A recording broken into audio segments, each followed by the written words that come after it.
അപ്പോൾ എനർജിയായി ഇനി നമുക്ക് എന്ത് വേണം? മൊമെൻറ്റം വേണം. അപ്പോൾ ആദ്യം നമുക്ക് കാണിക്കാനുള്ളത് എന്താണ്? ഒരു ഇലക്ട്രോ മാഗ്നറ്റിക് വേവിന് ഒരു മൊമെൻറ്റം ഉണ്ടെന്ന് കാണിക്കണം. എന്നിട്ട് വേണം നമ്മൾ എന്തിലേക്ക് പോകാൻ? അതിൻ്റെ എക്സ്പ്രഷൻ ഡിറൈവ് ചെയ്യാനായിട്ട് പോകാൻ.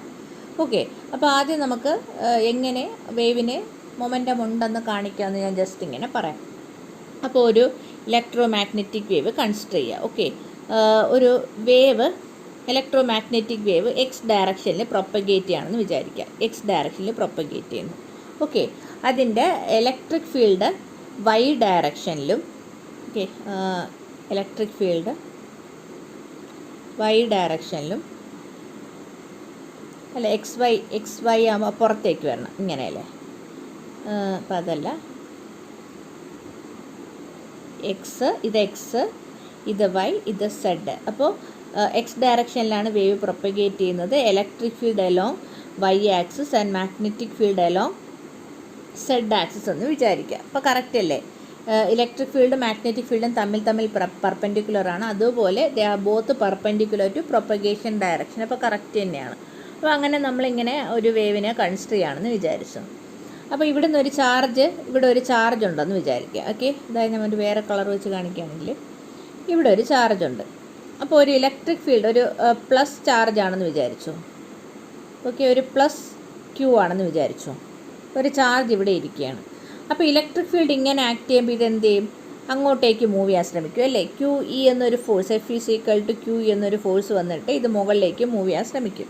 ഓക്കെ അല്ലേ? അപ്പോൾ ഈ ചാർജ് മൂവ് ചെയ്യും. It has a velocity towards plus Y direction. അപ്പോൾ ഈ ഇലക്ട്രിക് ചാർജ് ഇപ്പോൾ മൂവ് ചെയ്യുന്നത് ഒരു മാഗ്നറ്റിക് ഫീൽഡുള്ള സ്പേസിലാണ്, അല്ലേ? അപ്പോൾ എന്ത് ചെയ്യാൻ തുടങ്ങും? ഇതിനകത്തൊരു മാഗ്നറ്റിക് ലോറൻസ് ഫോഴ്സ് F=Q×V×B എന്നൊരു ഫോഴ്സ് ആക്ട് ചെയ്യാൻ തുടങ്ങും. അപ്പോൾ ഈ പാർട്ടിക്കിളിൻ്റെ velocity along Y direction and magnetic field is along Z direction. അപ്പോൾ ലോറൻസ് ഫോഴ്സിൻ്റെ ഡയറക്ഷൻ എങ്ങനെ വരും? V×B അല്ലേ direction? V×B. V is along Y direction and B is along Z direction, അല്ലേ? അപ്പോൾ Y×Z എന്ന് പറയുന്ന ഏത് ഡയറക്ഷൻ ആയിരിക്കും? X direction. അപ്പോൾ എലോങ് എക്സ് ഡയറക്ഷൻ ആയിരിക്കും എന്ത് വരിക? മാഗ്നറ്റിക് ഫീൽഡ് കൊണ്ടുള്ള ഫോഴ്സ് ഉണ്ടാകുന്നത്. ഇനി അപ്പോൾ നമുക്കിതറിയാം, ഇലക്ട്രോ മാഗ്നറ്റിക് ഫീൽഡിലുള്ള ഇലക്ട്രിക് ഫീൽഡ് ഒരു കോൺസ്റ്റൻറ്റ് ഫീൽഡ് അല്ല, it is an oscillating field, അല്ല? ഇങ്ങനെ മാറി മാറി വരും. അപ്പോൾ ഒരു സമയത്ത് അത് പ്ലസ് വൈ ഡയറക്ഷനിലാണെങ്കിൽ കുറച്ച് കഴിയുമ്പോൾ അത് തിരിച്ച് മൈനസ് വൈ ഡയറക്ഷനിലേക്ക് പോകും. അപ്പോൾ ഈ ഇലക്ട്രിക് ഫീൽഡിൻ്റെ ഡയറക്ഷൻ തിരിയുമ്പം ഈ ചാർജ്ഡ് പാർട്ടിക്കിൾസിന് എന്താ സംഭവിക്കുന്നത്? സോറി, നമുക്കിതൊന്ന് ചെറുതാക്കാം. അപ്പോൾ ഇലക്ട്രിക് ഫീൽഡിൻ്റെ ഡയറക്ഷൻ തിരിഞ്ഞു. അപ്പം മൈനസ് വൈ ഡയറക്ഷനിലായി. അപ്പോൾ ചാർജ് എന്ത് ചെയ്യാൻ തുടങ്ങും? തിരിച്ച് മൈനസ് വൈ ഡയറക്ഷനിൽ മൂവ് ചെയ്യാൻ തുടങ്ങും, അല്ലേ? ഓക്കെ, അപ്പോൾ ചാർജിൻ്റെ വെലോസിറ്റി ഇപ്പോൾ മൈനസ് വൈ ഡയറക്ഷനായി. അപ്പോൾ നമുക്ക് ലോറൻസ് ഫോഴ്സിൻ്റെ ഡയറക്ഷൻ നോക്കാം. ഇപ്പോഴും Q×V×B ആണ്. ഇപ്പോൾ വെലോസിറ്റിയുടെ ഡയറക്ഷൻ എങ്ങോട്ട് മാറി? മൈനസ് വൈ ആയി. അതേപോലെ ബിയുടെ ഡയറക്ഷനും തിരിയണ്ടേ? ബി ഇപ്പം പ്ലസ് സെഡിലായിരുന്നുവെങ്കിൽ ആദ്യം പ്ലസ് സെഡിലായിരുന്നെങ്കിൽ എന്താ ഫീൽഡ് തിരിയണ്ടേ? അപ്പുറത്തെ വശത്ത് പോകുമ്പോൾ അതെന്താവും? മൈനസ് സെഡ് ആവും, അല്ലേ? അപ്പോഴും -y×-z എന്ത് തന്നെയാണ്? പ്ലസ് എക്സ് ഡയറക്ഷൻ തന്നെയാണ്. അപ്പോൾ ഈ കേസിലും മാഗ്നറ്റിക് ഫീൽഡ് കൊണ്ടുള്ള ഫോഴ്സ് എങ്ങനെ തന്നെ വരുന്നുണ്ട്? പ്ലസ് എക്സ് ഡയറക്ഷൻ അലോങ് തന്നെ കാണിക്കുന്നു. അതായത് during both the positive and negative half cycles of electric field and magnetic field എന്താണ്? The Lorentz force direction is along positive X direction. രണ്ട് കേസിലും ലോറൻസ് ഫോഴ്സിൻ്റെ ഡയറക്ഷൻ എങ്ങനെ തന്നെയാണ്? പ്ലസ് എക്സ് ഡയറക്ഷനിൽ തന്നെയാണ്. മാഗ്നറ്റിക് ലോറൻസ് ഫോഴ്സിൻ്റെ ഡയറക്ഷൻ പ്ലസ് എക്സ് ഡയറക്ഷനിൽ തന്നെയാണ്. അപ്പോൾ എന്താ നമുക്ക് പറയാം? ഈ ഡയറക്ഷനിൽ along the propagation direction there is a net force, അല്ലേ? മറ്റേ കേസ് ഇലക്ട്രിക് ഫോഴ്സിൻ്റെ കാര്യം നമ്മൾ നോക്കുകയാണെങ്കിൽ ഒരു സമയത്ത് അത് മുകളിലോട്ടാണെങ്കിൽ അടുത്ത സമയത്ത് അത് താഴോട്ടായി. അപ്പോൾ മൊത്തം ഒരു ആവറേജ് ഫോഴ്സ് നോക്കുകയാണെങ്കിൽ average force along y direction എന്തായി പോകുന്നു? 0 ആയി പോകുന്നു. പക്ഷേ along X direction there is a net അല്ലെങ്കിൽ ഒരു ആവറേജ് ഫോഴ്സ് ഉണ്ട്. അപ്പോൾ ആവറേജ് ഫോഴ്സ് ഉണ്ടെങ്കിൽ നമുക്ക് എന്ത് പറയാം? മൊമെൻറ്റത്തിൻ്റെ ഫോർമുല എന്താ? P =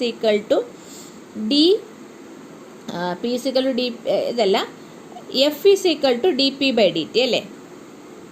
F equal to d p by d t. അപ്പോൾ ഇവിടെ എന്തുണ്ട്? ഒരു ആവറേജ് ഫോഴ്സ് ഉണ്ട്. അതുകൊണ്ട് എന്ത് കാണും? ഒരു ചേഞ്ച് ഇൻ മൊമെൻറ്റം ഉണ്ടായിരിക്കും. അപ്പോൾ എന്ത് പറയാം? ഈ ഡയറക്ഷനിൽ, ഈ എക്സ് ഡയറക്ഷനിൽ എന്ത് കൊടുക്കുന്നു? ഈ പാർട്ടിക്കിളിന്, ഈ ക്യൂ എന്ന ചാർജ്ഡ് പാർട്ടിക്കിളിന് ഒരു മൊമെൻറ്റം കൊടുക്കുന്നുണ്ട്. നമ്മുടെ ഇലക്ട്രോ മാഗ്നറ്റിക് വേവ് എന്ത് ചെയ്യുന്നു? എക്സ് ഡയറക്ഷനിൽ, അതായത് പ്രൊപ്പഗേഷൻ ഡയറക്ഷനിൽ ഒരു മൊമെൻറ്റം ഇമ്പാർട്ട് ചെയ്യുന്നുണ്ട്. ഓക്കെ, അതാണ് നമുക്ക് ഇതിനകത്തുനിന്ന് മനസ്സിലാകുന്നത്. ഇനി ഈ നോട്ടൊന്ന് വായിച്ചു നോക്കാം നമുക്ക്. അപ്പോൾ നിങ്ങൾക്ക് കുറച്ചും കൂടെ അത് ക്ലിയർ ആയിട്ട് മനസ്സിലാവും. അപ്പോൾ എന്താണ് നമ്മൾ ഉദ്ദേശിക്കുന്നത്? നമുക്ക് കാണിക്കണം ഇലക്ട്രോ മാഗ്നറ്റിക് വേവിന് ഒരു മൊമെൻറ്റം ഉണ്ടെന്ന് കാണിക്കണം. അതിന് വേണ്ടിയിട്ടുള്ളതാണ്. Okay, electro magnetic waves not only carry energy, they also carry momentum. അപ്പോൾ ഇലക്ട്രോ മാഗ്നറ്റിക് വേവ്സിന് എനർജി മാത്രമല്ല, എന്തുകൊണ്ട്? മൊമെൻറ്റവും ഉണ്ട്. അപ്പോൾ ആ മൊമെൻറ്റത്തെക്കുറിച്ചാണ് നമുക്ക് ഇനി പഠിക്കാനുള്ളത്. Okay, consider an electromagnetic wave propagating along the X direction. Okay, electromagnetic wave consider ചെയ്യുക. അത് എക്സ് ഡയറക്ഷനിലാണ് പ്രൊപ്പഗേറ്റ് ചെയ്യുന്നത്. With its electric and magnetic field vectors along Y and Z axis respectively. ഇപ്പോൾ ഇലക്ട്രിക് ഫീൽഡ് അലോങ് വൈ ആക്സിസും magnetic field along Z axis act ചെയ്യാണ്. When such a wave impinges on a charge plus Q. അപ്പോൾ ഇത്തരത്തിലൊരു wave ഒരു charge, ഒരു positive ചാർജിലേക്ക് വന്ന് വീഴുകയാണെങ്കിൽ എന്താണ് സംഭവിക്കുക? Okay, the charge experience a force. Okay, ചാർജിനകത്തൊരു ഫോഴ്സ് ഉണ്ട്. മാഗ്നറ്റിക് ഫീൽഡ് കൊണ്ടൊരു ഫോഴ്സ് ഉണ്ട്, ഇലക്ട്രിക് ഫീൽഡ് കൊണ്ടൊരു ഫോഴ്സ് ഉണ്ട്. If at any instant vector is along plus y direction, a force QE will act along the positive y direction. അപ്പോൾ electric ഫീൽഡിൻ്റെ direction plus Y ആക്സിസിന് along ആയിട്ടാണെങ്കിൽ force വരുന്നത് plus Y ഡയറക്ഷനിലായിരിക്കും. Thus the charge accelerates and moves with some velocity in the plus Y direction. അപ്പോൾ charge എന്ത് ചെയ്യാം? Plus Y ഡയറക്ഷനിൽ ക്യൂയിൽ നിന്നൊരു ഫോഴ്സ് ഉണ്ട്. അപ്പോൾ ആ ഡയറക്ഷനിൽ എന്തുണ്ടാകും? ഒരു ആക്സിലറേഷൻ ഉണ്ടാകും. പ്ലസ് വൈ ഡയറക്ഷനിൽ അത് മൂവ് ചെയ്യാനായിട്ട് തുടങ്ങും. ഇനി the force Q into V cross B due to B vector acts along the plus x direction and thus provides the thus pushes the charge in that direction. അപ്പോൾ ഇനി magnetic field കൊണ്ടുള്ള force എങ്ങനെയായിരിക്കും? Magnetic field Z ഡയറക്ഷനിലാണ്, velocity ഇപ്പം plus Y ഡയറക്ഷനിലാണ്. അപ്പോൾ force Q into V cross B എന്ന് പറയുന്നത് plus X ഡയറക്ഷനിലായിരിക്കും. അതുകൊണ്ട് charge plus X ഡയറക്ഷനിൽ മൂവ് ചെയ്യും. When electric field vector reverses the sign, the electric charge on force acts in the minus y direction. Okay, electric field vector തിരിയുമ്പം, അതായത് ഇപ്പം plus Y ഡയറക്ഷനിലാണ്, അടുത്തത് എന്താ? മൈനസ് വൈ ഡയറക്ഷനാവും. അപ്പോൾ ചാർജിനകത്തുള്ള ഫോഴ്സും മൈനസ് വൈ ഡയറക്ഷനാവും. അപ്പോൾ ചാർജിൻ്റെ വെലോസിറ്റി കമ്പോണൻറ്റും മൈനസ് വൈ ഡയറക്ഷനിലാവും. Okay, the magnetic vector. അപ്പോൾ ഈ ഇലക്ട്രിക് ഫീൽഡ് വെക്റ്റർ തിരിയുമ്പോൾ, സൈൻ റിവേഴ്സ് ചെയ്യുമ്പോൾ, അതായത് ഓപ്പോസിറ്റ് ഡയറക്ഷനിലാക്കുമ്പോൾ മാഗ്നറ്റിക് ഫീൽഡും അതുപോലെ തന്നെ റിവേഴ്സ് ചെയ്യും. They are in phase. അത് ഓർത്തോണം, അതൊരു പ്രോപ്പർട്ടിയാണല്ലേ, മോണോക്രോമാറ്റിക് പ്ലെയിൻ വേവിൻ്റെ ഒരു പ്രോപ്പർട്ടിയാണ്. Electric field magnetic field mutually perpendicular ആണ്. Also they are in phase. അത് തമ്മിൽ ഫേസ് ഡിഫറൻസ് വരരുത്. അപ്പോൾ മാഗ്നറ്റിക് ഫീൽഡ് ഇലക്ട്രിക് ഫീൽഡിനൊപ്പം തന്നെ എന്ത് ചെയ്യണം? ഓപ്പോസിറ്റ് ഡയറക്ഷനിലേക്ക് പോകണം. Thus the magnetic force continues to act in the plus direction. അപ്പോഴും Q into V cross B എടുത്തു നോക്കിയാൽ നമുക്ക് പ്ലസ് എക്സ് ഡയറക്ഷൻ തന്നെയാണ് കിട്ടുന്നത്, same direction. Thus for a complete cycle the average of force QE is 0. അപ്പോൾ നമ്മൾ നോക്കുമ്പോൾ ആദ്യം ഇലക്ട്രിക് ഫീൽഡ് പ്ലസ് വൈ ഡയറക്ഷനിലായിരിക്കുമ്പോൾ QE പ്ലസ് വൈ ഡയറക്ഷനിലും മൈനസ് വൈ ഡയറക്ഷനിലാവുമ്പോൾ മൈനസ് വൈ ഡയറക്ഷനിലുമാണ് എന്ത്? ഇലക്ട്രിക് ഫോഴ്സ് കിടക്കുന്നത്. അപ്പോൾ അതിൻ്റെ ആവറേജ് എന്തായിപ്പോൾ? 0 ആയിപ്പോൾ. പക്ഷേ എക്സ് ഡയറക്ഷനിൽ കിട്ടുന്ന മാഗ്നറ്റിക് ഫോഴ്സിൻ്റെ കമ്പോണൻ്റ് അങ്ങനെ തന്നെ നിൽക്കുന്നു. രണ്ട് സമയത്തും ഇങ്ങനെ തന്നെ ഒരേപോലെ തന്നെ. കമ്പോണൻ്റ് അല്ല, magnetic force. But the force in X direction is always positive. എപ്പോഴും ഒരേ ഡയറക്ഷനിൽ തന്നെയാണ് എക്സ് ഡയറക്ഷനിലെ ഫോഴ്സ് കാണുന്നത്. അപ്പോൾ നമുക്ക് നോക്കാം. The charge has N increased momentum in the X direction. അപ്പോൾ ഒരു എക്സ് ഡയറക്ഷനിൽ ഒരു ആവറേജ് ഫോഴ്സ് ഉണ്ട്. അതുകൊണ്ട് എന്തുണ്ടാകുന്നു? ആ ഡയറക്ഷനിൽ ചാർജിന് ഒരു increase in momentum. Since f is equal to d p by d t, force ഉള്ളത് കൊണ്ട് ഒരു ചേഞ്ച് ഇൻ മൊമെൻറ്റം വരുന്നുണ്ട്. Conservation of momentum, this momentum is transferred by the electromagnetic wave. അപ്പോൾ ചാർജിന് എന്ത് കിട്ടുന്നുണ്ട്? അപ്പോൾ നമ്മളിപ്പോൾ ചാർജിൻ്റെ കാര്യമാണ് പറഞ്ഞുകൊണ്ടിരുന്നത് അല്ലേ? ചാർജാണ് ആക്സിലറേറ്റ് ചെയ്യൊക്കെ കാര്യം നമ്മൾ പറഞ്ഞു, അങ്ങോട്ട് പോകുന്നു ഇങ്ങോട്ട് പോകുന്നു എന്നൊക്കെ പറഞ്ഞത് ചാർജിൻ്റെ കാര്യമാണ്.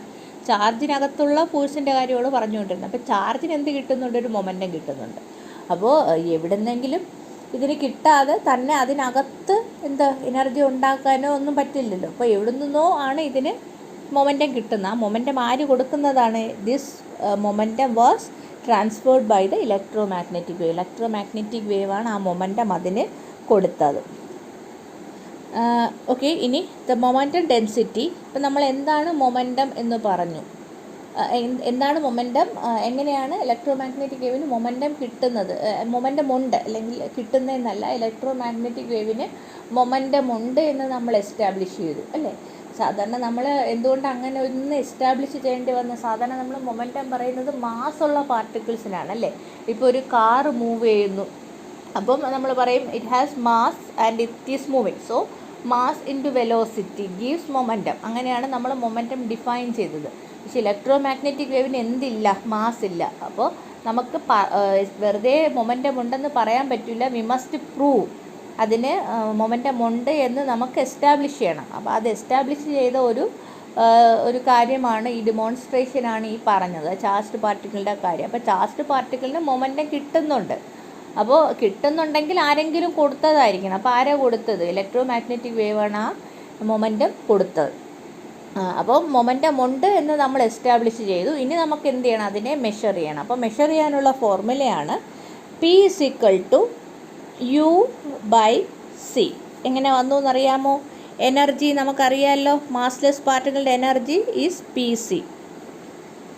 ഓക്കെ, നിങ്ങൾ റിലേറ്റിവിറ്റി പഠിക്കുമ്പോഴാണ് ഇത് വരുന്നത്. ടോട്ടൽ എനർജീനെ നമുക്ക് rest mass energy plus m0² c⁴ plus p² c² എന്ന് എഴുതാം, റൂട്ട്. അപ്പോൾ ഇതാണ് റെസ്റ്റ് മാസ് എനർജി. പാർട്ടിക്കിൾ റെസ്റ്റിലിരിക്കുകയാണെങ്കിൽ ഉള്ള എനർജിയാണ്. ഇനി പാർട്ടിക്കിൾ മൂവ് ചെയ്യുന്നുണ്ടെങ്കിൽ അതിൻ്റെ എനർജി ഇങ്ങനെയായി മാറും. ഓക്കെ, ഇത്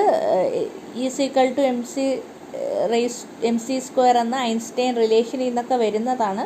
നിങ്ങൾക്ക് 4th സെമസ്റ്ററിൽ ഒരു പേപ്പറുണ്ട്, ക്ലാസിക്കൽ മെക്കാനിക്സ്. അതിനകത്ത് നിങ്ങൾ റിലേറ്റിവിറ്റി കാര്യം പഠിക്കുന്നുണ്ട്. അപ്പോൾ നിങ്ങൾക്ക് ഈ ഫോർമുല മനസ്സിലാവും. ഇപ്പോൾ നമുക്ക് ജസ്റ്റ് മനസ്സിലാക്കിയിരിക്കുക. ഇപ്പോൾ ടോട്ടൽ എനർജി എന്ന് പറയുന്നത് റെസ്റ്റ് മാസ് എനർജിയും പിന്നെ മൂവ് ചെയ്യുന്നത് കൊണ്ടുള്ള ഇഫക്റ്റ് കൊണ്ട് ഒരു എനർജി കിട്ടും, അതും കൂടെ വരും. മാസ്ലെസ് പാർട്ടിക്കിൾ ആണെങ്കിൽ എനർജി എന്ന് പറയുന്നത് ഈ ടേം വരില്ലല്ലോ, മാസ്ലെസ് പാർട്ടിക്കിൾ m0 0 ആയിരിക്കും. അപ്പോൾ എനർജി = √P² c² എന്ന് പറയുന്നത് എന്ത് കിട്ടും? PC എന്ന് കിട്ടും. ഓക്കെ, അപ്പോൾ നമ്മളിവിടെ എനർജീനെ റെപ്രസെൻറ്റ് ചെയ്തത് U എന്ന ടേം കൊണ്ടിട്ടാണ് അല്ലേ? എനർജീനെ U എന്നാണ് റെപ്രസെൻറ്റ് ചെയ്തത്. അപ്പോൾ നമുക്ക് എങ്ങനെ എഴുതാം? U = PC. ഓക്കെ, മൊമെൻറ്റം എന്ന് പറയുന്നത് എങ്ങനെ എഴുതാം? U/c എന്ന് എഴുതാം. ഓക്കെ, ഇത്രയും കാര്യങ്ങൾ ഓർക്കുക. Momentum = U/c.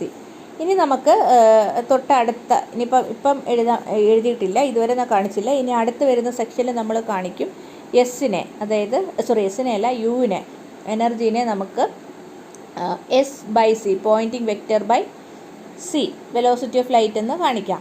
ഓക്കെ, അപ്പോൾ ഇതെന്തായി മാറും? S/c². ഓക്കെ, അപ്പോൾ ബേസിക്കലി ഇതിൽ നിന്നാണ് വന്നിരിക്കുന്നതെന്ന് ഓർക്കുക. ഇവിടെ യുവിന് S/c എന്ന സബ്സ്റ്റിറ്റ്യൂഷൻ കൊടുക്കുമ്പോഴാണ് ഏത് ഫോർമുല എഴുതിയിരിക്കുന്നത്? P = S/c² എന്ന ഫോർമുല വരിക. ഇതാണ് quantitative expression. S is Poynting vector, C is the velocity of light. അപ്പോൾ ഇനി ഞാൻ പറഞ്ഞല്ലോ ഈ ഫോർമുല U = S/c എന്ന ഫോർമുല ഡിറൈവ് ചെയ്യണം. അതിന് വേണ്ടിയിട്ട് അടുത്ത സെക്ഷനിലേക്ക് പോകാം. ഓക്കെ, അപ്പോൾ നമുക്ക് ആയിട്ട് ചോദിക്കുക എന്താണ്? Describe the energy and momentum in electromagnetic wave ആണ്. അതിൻ്റെ ബേസിക് കാര്യങ്ങളൊക്കെ നമ്മൾ പറഞ്ഞു. ഇനി കുറച്ച് ഇതിനെല്ലാം കൂടെ ഒന്ന് യോജിപ്പിച്ച് ചേർത്തെടുക്കാം. അപ്പോൾ എനർജിയുടെ കാര്യം പറഞ്ഞു, മൊമെൻറ്റത്തിൻ്റെ കാര്യം പറഞ്ഞു, ക്വാണ്ടിറ്റേറ്റീവ് എക്സ്പ്രഷനും ഒക്കെ പറഞ്ഞു.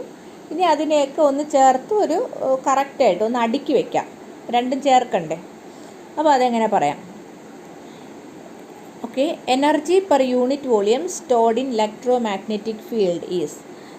ഓക്കെ, ഇലക്ട്രോമാഗ്നറ്റിക് ഫീൽഡിലെ യൂണിറ്റ് വോളിയത്തിൽ സ്റ്റോർ ചെയ്തിരിക്കുന്ന എനർജി, അതായത് എനർജി ഡെൻസിറ്റി U എന്ന് പറയുന്നത് 12 × ε0 E² + 1/μ0b². നേരത്തെ എഴുതിയിരിക്കുന്ന അതേ ഫോർമുലകൾ തന്നെ ഒന്നും കൂടെ എടുത്തെഴുതുന്നതേ ഉള്ളൂ. ഓക്കെ. ഇനി in the case of A monochromatic plane wave, ഒരു മോണോക്രോമാറ്റിക് പ്ലെയിൻ വേവിൻ്റെ കേസിൽ നമുക്കറിയാം മാഗ്നറ്റിക് ഫീൽഡും ഇലക്ട്രിക് ഫീൽഡും എങ്ങനെയാണ്, മോഡ് B = മോഡ് E/c. നമ്മളവിടെ റിലേഷൻ കണ്ടുപിടിച്ച് വെച്ചിട്ടുണ്ട്. അതെടുക്കുകയാണെങ്കിൽ നമുക്ക് എങ്ങനെ എഴുതാം, B² = E²/c², അല്ലേ. സി, ലൈറ്റിൻ്റെ വെലോസിറ്റീനെ നമുക്ക് എഴുതാം 1/√μ0ε0. ഇതൊരു സ്റ്റാൻഡേർഡ് ഫോർമുലയാണ് കേട്ടോ. ഇതിൻ്റെ വാല്യൂ ഇട്ട് നോക്കിയാൽ മതി. എന്തെങ്കിലും സംശയം ഉണ്ടെങ്കിൽ നിങ്ങൾ എന്ത് ചെയ്യണം, μ0ε0യുടെ വാല്യൂ ഇട്ട് നോക്കുക. 1/√μ0ε0 ഇതിൻ്റെ വാല്യൂ ഇട്ട് നോക്കിയാൽ മതി, ഇത് കിട്ടും കറക്റ്റായിട്ട് കേട്ടോ. അപ്പോൾ സി എന്ന് പറയുന്ന ലൈറ്റിൻ്റെ വെലോസിറ്റി എന്ന് പറയുന്നത്, അല്ലെങ്കിൽ ഇലക്ട്രോമാഗ്നറ്റിക് വേവിൻ്റെ വെലോസിറ്റി എന്ന് പറയുന്നത് 1/√μ0ε0. μ0 എന്ന് പറയുന്നത് പെർമിയബിലിറ്റി ഓഫ് ഫ്രീ സ്പേസ്, ε0 എന്ന് പറയുന്നത് permittivity of free space. Okay. അപ്പോൾ സിക്ക് പകരം സബ്സ്റ്റിറ്റ്യൂട്ട് ചെയ്ത് μ0ε0 E² എന്ന് സബ്സ്റ്റിറ്റ്യൂട്ട് ചെയ്യുക. അപ്പോൾ ഇത് നോക്കുക, B², ഈ ടേമിനകത്ത് B² പകരം ഇത് സബ്സ്റ്റിറ്റ്യൂട്ട് ചെയ്യുക. എന്ത് കിട്ടും, 1/μ0 μ0ε0 E². μ0 ക്യാൻസൽ ചെയ്ത് പോയിട്ട് എന്ത് തന്നെ കിട്ടും, ε0 E² എന്ന് കിട്ടും. അതായത് ഇലക്ട്രിക് ഫീൽഡ് കൊണ്ടുള്ള കോൺട്രിബ്യൂഷനും മാഗ്നറ്റിക് ഫീൽഡ് കൊണ്ടുള്ള കോൺട്രിബ്യൂഷനും ഈക്വലായി, അല്ലേ. രണ്ടും ε0 E² തന്നെയാണ്. ഹാഫ് ε0 E², വെറും ε0 E² അല്ല, ഹാഫ് ഇവിടെ കിടപ്പുണ്ട്. ഹാഫ് ε0 E² തന്നെയാണ് രണ്ട് കോൺട്രിബ്യൂഷനും. So the electric and magnetic contributions are equal. ഇപ്പോൾ രണ്ടും കൂടെ കൂട്ടുമ്പോൾ എന്താകും, half ε0 E² plus half ε0 E² = ε0 E². So energy density become ε0 E². ഇനി ഈനെ നമുക്ക് എങ്ങനെ എഴുതാം, E0 cos kz - ωt + delta. നമ്മളത് സ്റ്റാർട്ടിങ്ങിൽ എഴുതിയിട്ടുണ്ട്. അതായത് E0 എന്ന് പറയുന്ന ആംപ്ലിറ്റ്യൂഡാണ്, ഇത് അതിൻ്റെ ഫേസാണ്. ഓക്കെ. അപ്പം സബ്സ്റ്റിറ്റ്യൂട്ട് ചെയ്താൽ ε0 E0² cos² kz - ωt + delta. Okay.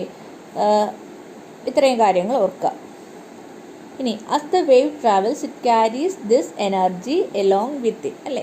ഈ വേവ് മുന്നോട്ട്, ഇത് വേവിൽ സ്റ്റോർ ചെയ്തിരിക്കുന്ന എനർജി ഡെൻസിറ്റിയാണ്. വേവ് പോകുമ്പോൾ എന്തെങ്കിലും ഈ എനർജീനെ കൂടെ അതിൻ്റെ കൂടെ കൊണ്ടുപോകും. Energy flux density or energy per unit area per unit time transported by the fields is given by the Poynting vector. Okay. S, അതായത് എസ് എന്ന് പറയുന്നത് എന്താണ്, എനർജി ഫ്ലക്സ് ഡെൻസിറ്റി, അല്ലെങ്കിൽ നമുക്ക് പറയാം ഫീൽഡ് യൂണിറ്റ് ഏരിയയിൽ കൂടെ യൂണിറ്റ് ടൈമിൽ ട്രാൻസ്പോർട്ട് ചെയ്യുന്ന എനർജി, അതാണ് പോയിൻറ്റിംഗ് വെക്റ്റർ. അതെന്താണ്, 1/μ0 E×B. ഇവിടെയും ബിക്ക് വരെ എന്ത് സബ്സ്റ്റിറ്റ്യൂട്ട് ചെയ്യാം, E/c എന്ന് സബ്സ്റ്റിറ്റ്യൂട്ട് ചെയ്യുക. രണ്ടിനും ഇടയിലുള്ള ആംഗിൾ 90 ഡിഗ്രിയാണ് ഇക്കും ബിക്കും. സോ 90 ഡിഗ്രി കൊടുത്തു. ഇനി ഇക്ക് പകരം എന്ത് സബ്സ്റ്റിറ്റ്യൂട്ട് ചെയ്യാം, E0 cos kz - ωt + delta. Okay. അപ്പോൾ ആ രീതിയിൽ എല്ലാം സബ്സ്റ്റിറ്റ്യൂട്ട് ചെയ്യുക. അപ്പോൾ നമുക്ക് ഇങ്ങനെ കിട്ടും എസിൻ്റെ വാല്യൂ. കുറച്ചും കൂടെ ഒന്ന് സിംപ്ലിഫൈ ചെയ്താൽ നമുക്ക് ഇങ്ങനെ എഴുതാം. ഇത് മോണോക്രോമാറ്റിക് പ്ലെയിൻ വേവിൻ്റെ കാര്യമാണ്, എന്നാൽ മാത്രമേ നമുക്ക് ബീനെ ഇങ്ങനെ എഴുതാൻ പറ്റുള്ളൂ, അത് ഓർത്തോളണം. അതേപോലെ ഈ എക്സ്പ്രഷന് മോണോക്രോമാറ്റിക് പ്ലെയിൻ വേവിൻ്റെ കേസിൽ മാത്രമേ പറ്റുള്ളൂ. ഇറ്റ് ഈസ് പ്രൊപ്പഗേറ്റിംഗ് അല്ലോ സെഡ് ഡയറക്ഷനിൽ പ്രൊപ്പഗേറ്റ് ചെയ്യുന്ന വേവിൻ്റെ എക്സ്പ്രഷനാണ് ഇങ്ങനെ. അപ്പോൾ എസിനെ എങ്ങനെ എഴുതാം, ഇത് സിംപ്ലിഫൈ ചെയ്ത് എഴുതിയിരിക്കുകയാണ്. സി ε0 വന്നത് എങ്ങനെയാണെന്നറിയാമോ, C² 1/μ0ε0 സബ്സ്റ്റിറ്റ്യൂട്ട് ചെയ്യുക. അപ്പോൾ ഈ μ0 അങ്ങ് ക്യാൻസലാവും, മുകളിലൊരു ε0 വരും. ഓക്കെ. ഇതാണ് C² സബ്സ്റ്റിറ്റ്യൂട്ട് ചെയ്യുക 1/μ0ε0. ഈ μ0 ആയിട്ട് മുകളിലുള്ള μ0 പോവും, ε0 മാത്രം കിടക്കും. അപ്പോൾ C ε0 E0² cos² kz - ωt + delta in z direction. Okay. ഇതെന്ന് പറയുന്നത് എന്ത് തന്നെയാണ്, ഈ സാധനം നേരത്തെ കണ്ടുപിടിച്ച് വെച്ചിട്ടുണ്ട്. എനർജി ഡെൻസിറ്റിയുടെ എക്സ്പ്രഷൻ എഴുതി വെച്ചില്ലേ, എനർജി ഡെൻസിറ്റിയുടെ എക്സ്പ്രഷൻ ദാ കിടക്കുന്നു ഇവിടെ. ദാണ്ട് ഇത് തന്നെയാണ് ഈ താഴെ കിട്ടിയത്. ഓക്കെ. രണ്ട് ടേമും ഇത് രണ്ടും സെയിം തന്നെയാണ്. അപ്പോൾ ഇതിന് വരെ എന്ത് എഴുതാം, യു എന്ന് എഴുതാം. സോ കണ്ടോ, s is equal to C you said cap എന്ന് കിട്ടി അല്ലേ.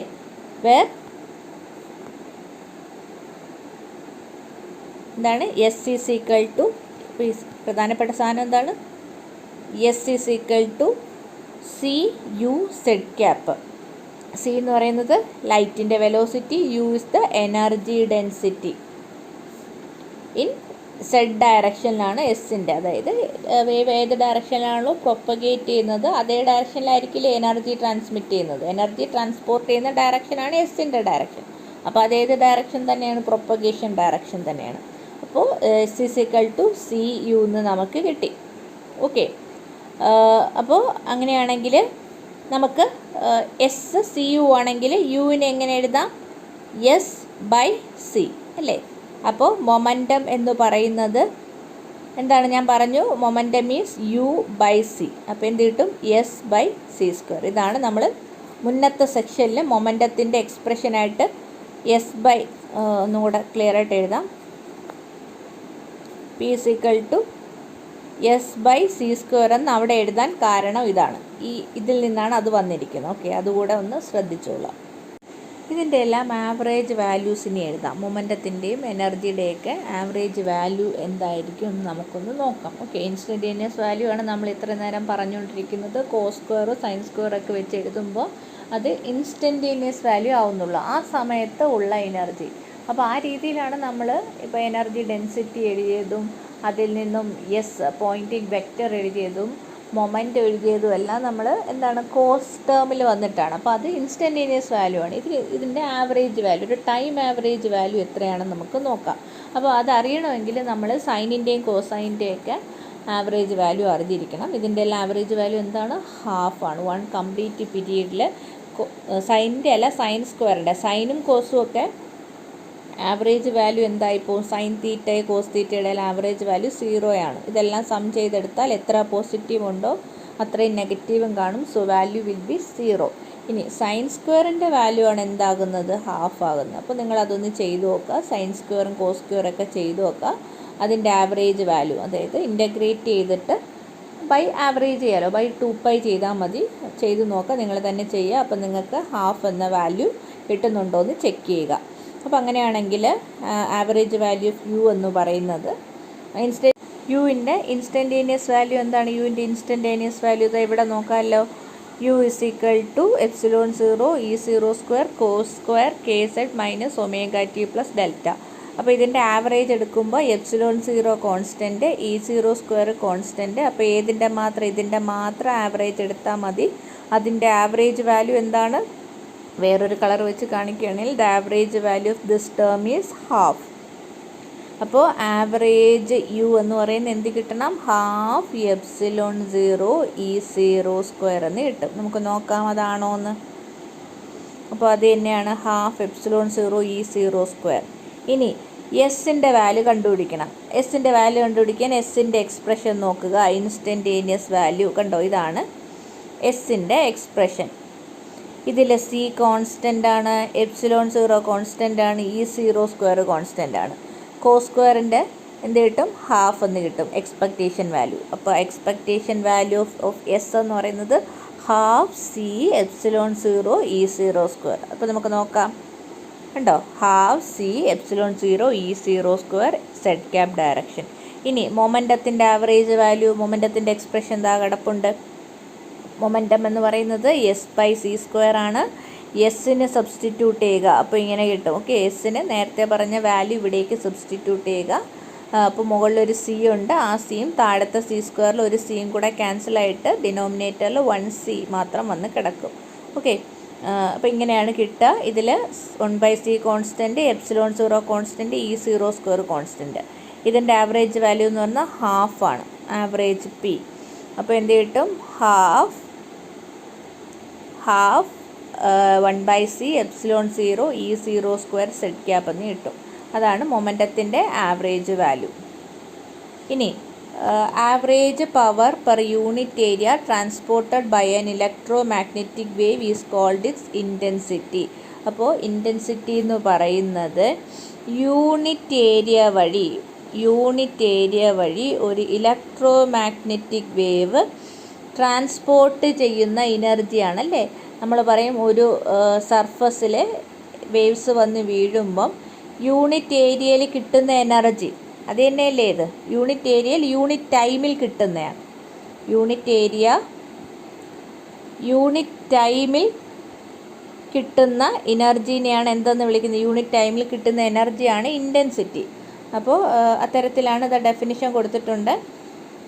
എന്താണ് പറഞ്ഞിരിക്കുന്നത്? ആവറേജ് പവർ, അതാണ് യൂണിറ്റ് ടൈമിൽ per unit area transported by electro magnetic wave is called intensity. അപ്പോൾ ഐ എന്ത് തന്നെയാണ്? എസ് തന്നെയാണ്. കാരണം ഈ സാധനമാണ് എന്ത്? S, Poynting vector. പോയിൻറ്റിംഗ് വെക്റ്ററിൻ്റെ ഡെഫിനിഷൻ പോയി നോക്കുക. It is the average power per unit area transported by electro magnetic wave. ഇപ്പം നമുക്ക് എന്ത് മനസ്സിലായി? ഇൻറ്റൻസിറ്റി എന്ത് തന്നെയാണെന്ന് മനസ്സിലായി. പോയിൻറ്റിംഗ് വെക്റ്ററിൻ്റെ average value. Okay, Poynting vector എന്ന് പറയുന്നത് പവർ പെർ യൂണിറ്റ് ഏരിയ ആയിരുന്നേ. ആവറേജ് ചെയ്യുമ്പോഴാണ് അത് എന്താകുന്നത്? ഇൻറ്റൻസിറ്റി ആവുന്നത്. അത് ശ്രദ്ധിച്ചോളണേ. ആവറേജ് ഇൻറ്റൻസിറ്റി വെറും എസ് ആയിട്ട് പറയാൻ പറ്റില്ല. എസ് ആണ് നമ്മൾ പറയുന്നത്. Power per unit area transported by electro magnetic wave എന്ന് പറയുന്നത് എസ് ആണ്. അതിൻ്റെ ആവറേജ് എടുത്താലേ എന്താവുള്ളൂ? ഇൻറ്റൻസിറ്റി ആവുള്ളൂ. അത് ശ്രദ്ധിച്ചോളണേ. ആവറേജ് മറന്നു കഴിഞ്ഞാൽ സാധനം മാറി. അപ്പോൾ ആവറേജ് ഓഫ് പോയിൻറ്റിംഗ് വെക്റ്ററാണ് എന്ത് കിട്ടുക? ഇൻറ്റൻസിറ്റി എന്ന് കിട്ടുക. ഓക്കെ, അപ്പോൾ ആവറേജ് എസ് വാല്യൂ സബ്സ്റ്റിറ്റ്യൂട്ട് ചെയ്യുക. അത് തന്നെയാണ് ഇൻറ്റൻസിറ്റി.